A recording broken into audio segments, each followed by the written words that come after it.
वक्त की बड़ी खबरों की तरफ रुख करते हैं। भारतीय जनता पार्टी को नितिन नवीन की जो जिम्मेदारी थी वो दे दी गई है, उन्हें राष्ट्रीय अध्यक्ष बना दिया गया है। तो ये बड़ी खबर आज की है। उनका नाम आधिकारिक रूप से सुबह 11:30 बजे बीजेपी मुख्यालय घोषित किया गया। इस महत्वपूर्ण दिन पर नितिन नवीन ने दिल्ली के विभिन्न मंदिरों का दौरा कर आशीर्वाद भी लिया। उन्होंने गुरुद्वारा बंगला साहिब, झंडेवालान मंदिर, वाल्मीकि मंदिर और कनॉट प्लेस के हनुमान मंदिर में दर्शन किए। इस मौके पर बीजेपी मुख्यालय के बाहर ढोल नगाड़ों के साथ जश्न भी मनाया गया। नितिन नवीन भारतीय जनता पार्टी के वरिष्ठ नेता हैं। भारतीय जनता पार्टी ने नितिन नवीन को निर्विरोध राष्ट्रीय अध्यक्ष चुना। बीजेपी मुख्यालय में औपचारिक रूप से पदभार संभाला। इस समारोह में प्रधानमंत्री नरेंद्र मोदी, अमित शाह, राजनाथ सिंह सहित कई वरिष्ठ नेता भी उपस्थित थे। 14 दिसंबर 2025 में बीजेपी संसदीय बोर्ड ने जेपी नड्डा की जगह नवीन को पार्टी का राष्ट्रीय कार्यकारी अध्यक्ष नियुक्त किया। वो 45 साल की उम्र में पार्टी के सबसे कम उम्र के अध्यक्ष बनने वाले। वो वर्तमान में नीतीश कुमार के नेतृत्व वाली बिहार सरकार में मंत्री हैं। उनके पास सड़क निर्माण विभाग है और वो बिहार विधानसभा में पटना जिले के बांकीपुर निर्वाचन क्षेत्र का प्रतिनिधित्व भी करते हैं। नितिन नवीन सिन्हा का जन्म कायस्थ जाति में हुआ था। वो अनुभवी बीजेपी नेता और पूर्व विधायक नवीन किशोर प्रसाद सिन्हा के बेटे हैं। 2006 में अपने पिता की मृत्यु के बाद उन्होंने सक्रिय चुनावी राजनीति में प्रवेश किया और उसके बाद बिहार, झारखंड में उन्होंने अपना भारतीय जनता पार्टी में परचम लहराया, जिसके बाद आज जेपी नड्डा की जगह पर उन्हें पूर्ण तरीके से भारतीय जनता पार्टी ने अपना राष्ट्रीय अध्यक्ष घोषित कर दिया है।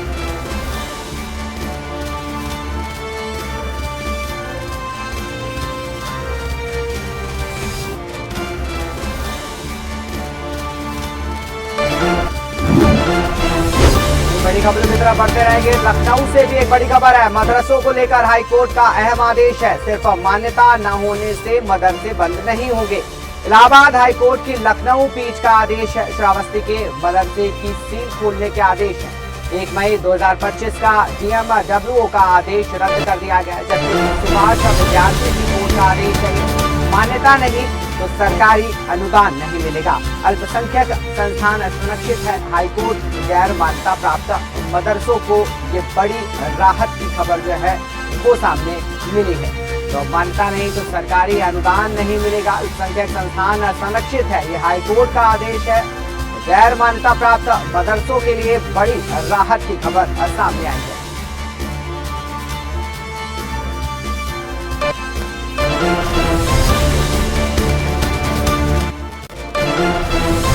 राजधानी से एक और बड़ी खबर है। राष्ट्र प्रेरणा स्थल में होंगे आयोजन। शादी समारोह का भी आयोजन होगा।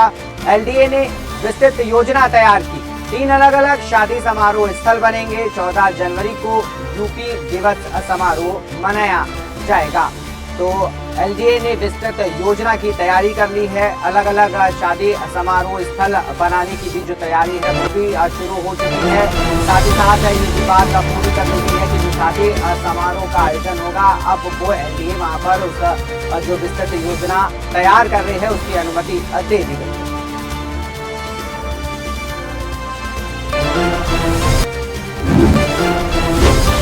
रायबरेली से बड़ी खबर है। रायबरेली में दूषित पानी की सप्लाई से हड़कंप मच गया है। नगर पंचायत की ऑलवेल रिपोर्ट फर्जी निकली। लोग दूषित पानी से परेशान हैं। तो ये शिकायत मिलते ही हरकत में प्रशासन आया। GM के निर्देश पर LDA मौके पर पहुंचे। जांच में ये खुली नगर पंचायत की पोल। तो नगर पंचायत की पोल खुलते हुए मिले। पेयजल पाइपलाइन में लीकेज मिला। गंदे पानी की सप्लाई से लोग परेशान थे। ADM ने पानी के टैंकर की व्यवस्था कराई। रायबरेली के महाराजगंज तहसील का ये मामला बताया जा रहा है।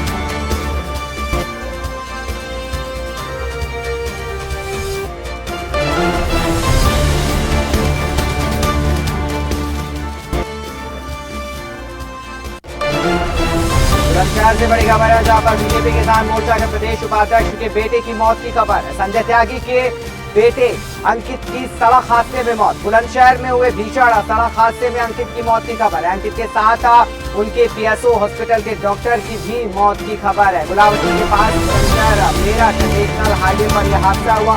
बीजेपी एमएलए अश्वनी त्यागी के सगे भाई हैं संजय त्यागी।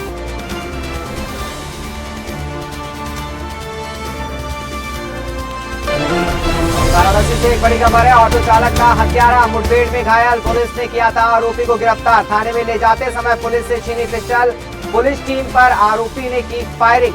पुलिस की जवाबी कार्रवाई में घायल हुआ।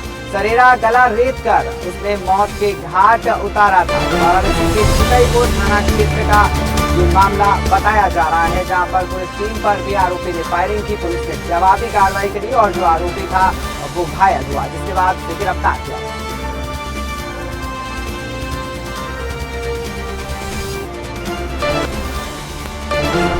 मामले में पुलिस ने जानलेवा हमले का मुख्य आरोपी पकड़ा। व्यापारी दीपक पर 12 दिन पहले हमला किया था।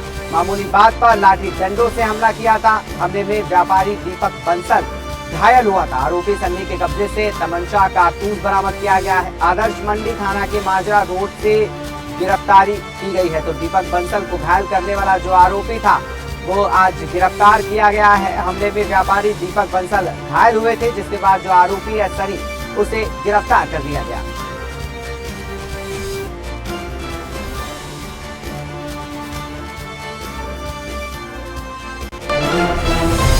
कानपुर से बड़ी खबर है। कैबिनेट मंत्री के कॉलेज में बच्ची का शव मिला। राकेश सचान के बाबा बैजनाथ डिग्री कॉलेज में शव।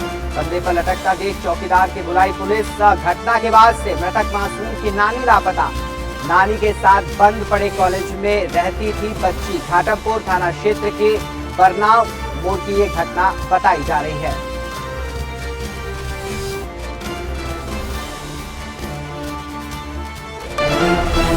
नोएडा से एक बड़ी खबर है, जहां पर जहरीला पानी पीने से 25 भेड़ों की मौत की खबर है। 50 से ज्यादा भेड़ों की हालत गंभीर है। एक फैक्ट्री से निकल रहा था ये दूषित पानी। पानी को पीते ही बिगड़ी भेड़ों की तबीयत। पुलिस स्वास्थ्य विभाग की टीम मौके पर। टीम ने पानी का सैंपल लिया, फैक्ट्री सील की। फैक्ट्री से कई लोगों को भी हिरासत में लिया गया है। तो धनकौर थाना के मोहम्मदपुर गुर्जर गांव की एक घटना बताई जा रही है, जहां पर फैक्ट्री से जो दूषित पानी था, उस दूषित पानी को पीने से जो ये भेड़ें हैं उनकी मौत हुई है। मुरादाबाद में गिलारी क्षेत्र में आवारा कुत्तों का आतंक। कुत्तों ने 4 वर्षीय बच्ची को निशाना बनाया। तालाब के पास खींच कर ले गए आवारा कुत्ते। कुत्तों ने नोच कर बच्ची को मार डाला। काजीपुरा में घर के बाहर बच्ची खेल रही थी, जिसके बाद जो आवारा के कुत्ते थे उसने बच्ची का जो निशाना था वो बच्ची को निशाना बनाया था। ये बच्ची की जो आयु है वो 4 वर्ष बताई जा रही है। तालाब के पास खींचकर आवारा कुत्ते ले गए और कुत्तों ने नोच कर बच्ची को मौत के घाट उतार दिया।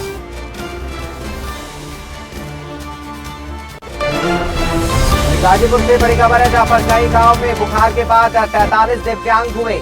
14 माह से 22 साल की उम्र तक के पीड़ित। हड़कंप मच गया। डीएम ने जांच के आदेश दिए। प्रेगनेंसी कॉम्प्लिकेशन की आशंका बताई जा रही है, ये डीएम ने कहा है। अन्य तरह का वायरल फीवर भी संभव है। बुखार के बाद झटका आया, दिव्यांग हो गए। मनिहारी, सदर और देवकली ब्लॉक में ये कहर देखने को मिला है। तीनों ब्लॉकों के 15 से 20 गांवों में हड़कंप मच गया। बच्चे मानसिक हुए, शारीरिक रूप से कमजोर। माँ बाप बच्चों को रस्सी से बांध कर रखते हैं। राज्यपाल ने संज्ञान लिया, कार्रवाई के आदेश दिए हैं। डीएम ने दिव्यांग कल्याण अधिकारी को आदेश दिए हैं। सीएमओ गांव में शिविर लगाकर इलाज कराए। गाजीपुर से खबर है, जहां पर कई गांवों में बुखार के बाद 43 दिव्यांग होने की ये खबर सामने आई है। 14 माह से 22 साल की उम्र तक के जो बच्चे हैं वो पीड़ित हैं, जिसके बाद गांव में हड़कंप मचा हुआ है। डीएम ने जांच के आदेश दिए। साथ ही साथ डीएम ने कहा है कि ये प्रेगनेंसी कॉम्प्लिकेशन की आशंका हो सकती है और अन्य तरह का वायरल फीवर भी संभव हो सकता है। तो बुखार के बाद झटका आता है, दिव्यांग हो गए। मनिहारी, सदर और देवकली ब्लॉक में ये जो कहर है वो देखने को मिला है। तीनों ब्लॉकों के 15 से 20 गांवों में हड़कंप मच गया। बच्चे मानसिक होने लगे हैं, शारीरिक रूप से ही साथ साथ कमजोर हो रहे हैं। माँ बाप बच्चों को रस्सी से बांध कर रखते हैं। इसके बाद राज्यपाल ने संज्ञान लिया और कार्रवाई के आदेश दिए। डीएम के दिव्यांग कल्याण अधिकारी को आदेश दिए हैं। साथ ही साथ डीएम ने सीएमओ से बात कही है कि गांव में शिविर लगाकर लगातार इलाज जारी रखें।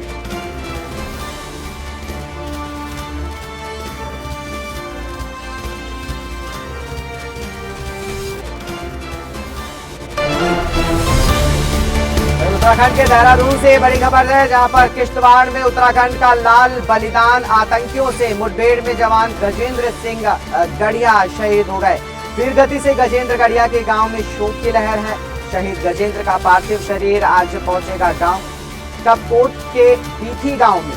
ये पार्थिव शरीर पहुंचेगा। हवलदार शहीद गजेंद्र टुपैरा कमांडो में तैनात थे। कपकोट में आज उनका अंतिम संस्कार जो है वो होना है। तो शहीद का जो शव है वो आज कपकोट में पहुंचेगा, जिसके बाद आज शहीद का अंतिम संस्कार किया जाएगा।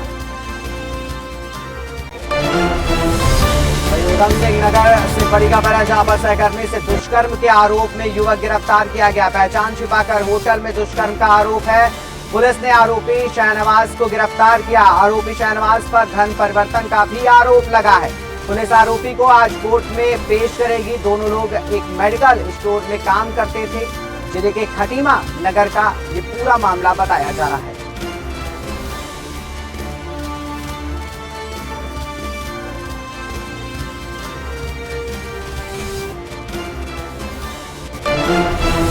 कर्नाटक से खबर है, कर्नाटक के डीजीपी के रामचंद्र राव सस्पेंड हो गए।